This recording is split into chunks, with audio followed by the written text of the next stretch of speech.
a lot of the things that you predicted seem to be coming true. I mean, we perhaps when you were talking about this and the percentage of extreme Muslims in this country, in the UK, was still quite relatively low. People did thought, oh, he must be a racist or whatever. Now it's risen quite fast. But no, there was nothing special about me.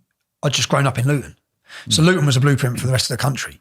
When Islam becomes dominant, as I said, the peaceful ones become irrelevant. Because they're not going to stop these groomers. They're not going to stop the terrorists. They're not going to report them. But we still have to bring them on side as much as we can. Yeah.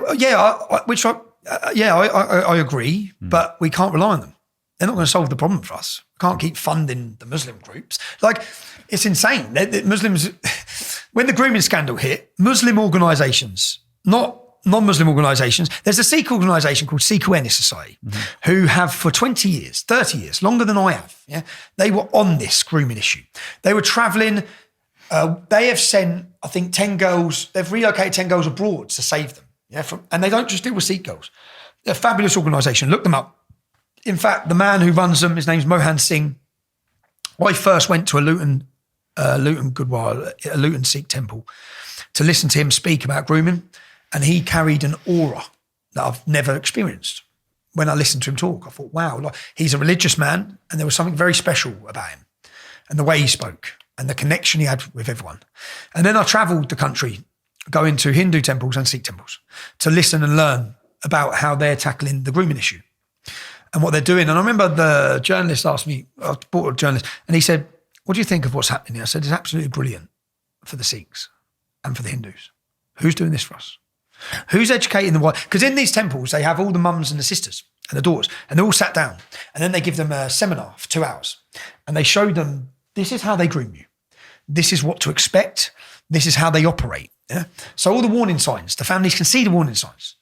No one's doing that for us. So I remember looking, thinking, this is great, but I felt so disheartened that the working class, the white working class, are still being targeted. There's no one helping us. And then when the grooming scandal come out, who did the government fund? They funded all the Muslim taxis, and they funded all the Muslim groups. They give them all government funding to report and tackle grooming. The Sikh groups or the other groups, they've never received any support in this. They do it through their own community donations. Now, Sikh Awareness were viewed pretty much similar as English Fence League. Oh, you're blaming it on the Muslims because of historical problems in India. Yeah. But when the Rotherham scandal broke and the cat got out of the bag with the world and the media, people realised they were telling the truth. He weren't lying. Yeah. So all the things, as I said, every interview I've ever done will age well. Because I know I've only spoke truth to matter. I've only spoke fact. I've only spoke about what's going to happen and how it's going to happen. What is going to? Because I look at, I mean, is Iran and was it Lebanon? Are they? They failed, didn't they? If you look at what happened, the Red Green Alliance, the alliance of the Islamists with the far left. When I say the far left, I'm not talking about the average person who's left wing, because I don't.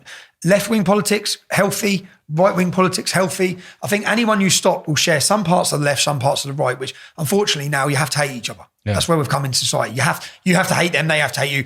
But far left politics, the far left have aligned, and when I say the far left, the staunch communists and Marxists who wish to break the entire system to rebuild it. Yeah? They need to break the system. Now, well, who's going to align with them to break the system? The Islamists. Because they all want to break the system. They want to replace it with Sharia law, and they want a communist state. So as we saw in Lebanon, and history, why don't we learn from history? Yeah, Iran as well. Iran. So the left, so anyone listening, the left aligned with the terrorists and the jihadists, and they worked together to bring down the system, to break down the country. It's what you're seeing on these Hamas demonstrations, okay? You're seeing the communists and Marxists, they're all joined with the Islamists, they're all friends all of a sudden. And the far right, the Nazis, they all come together. They all hate Jews, so they're all together. They're all, like Nick Griffin sitting around a table with Muslim radicals now, all having a laugh at that, because they hate the Jews. So they're all coming together, and as they come together, as they did in Lebanon, as they did in Iran, they overthrow, and who gets killed first? The left. Yeah. They killed them all, you morons. They're going to execute you. You're siding with people who despise you.